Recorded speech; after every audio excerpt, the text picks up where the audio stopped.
এইমাত্র পাওয়া সবথেকে বড় খবর, সাইক্লোন রেমাল কোথায় কখন আছড়ে পড়বে তা নিয়ে ইতিমধ্যেই তথ্য প্রকাশ করতে শুরু করেছে আলিপুর আবহাওয়া দপ্তর।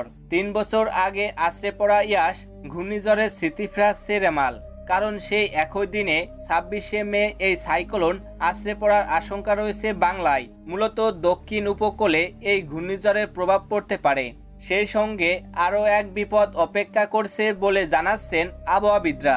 হাওয়া অফিসের পূর্বাভাসে বলা হচ্ছে, ঘূর্ণিঝড়ের দোসর হতে পারে ভরা কোটাল। আজ রবিবার মধ্যরাতে সুন্দরবনে আছড়ে পড়বে রেমাল। আজ রাতেই নদী সমুদ্র ফুলে ফেঁপে উঠবে ভরা কোটালে।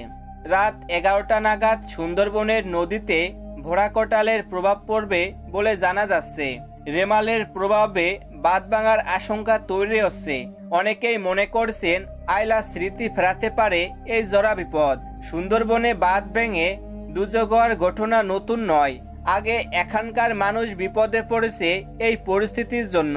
ঝড়ের মোকাবেলা করতে লালবাজারে খোলা হয়েছে ইন্টিগ্রেটেড কন্ট্রোল রুম, যেখানে দমকল বিভাগ, বিপর্যয় মোকাবেলা দপ্তর ও সিএসসির প্রতিনিধিরা থাকবেন। কোনো অসুবিধা হলে দ্রুত পরিস্থিতি মোকাবেলা করা হবে বলে জানানো হয়েছে।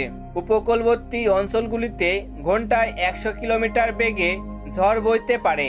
কলকাতা ও সংলগ্ন অঞ্চলেও ঝড়ের তাণ্ডব দেখা যেতে পারে। ঘন্টায় 80 কিলোমিটার বেগে ঝড় বইতে পারে কলকাতা শহরে।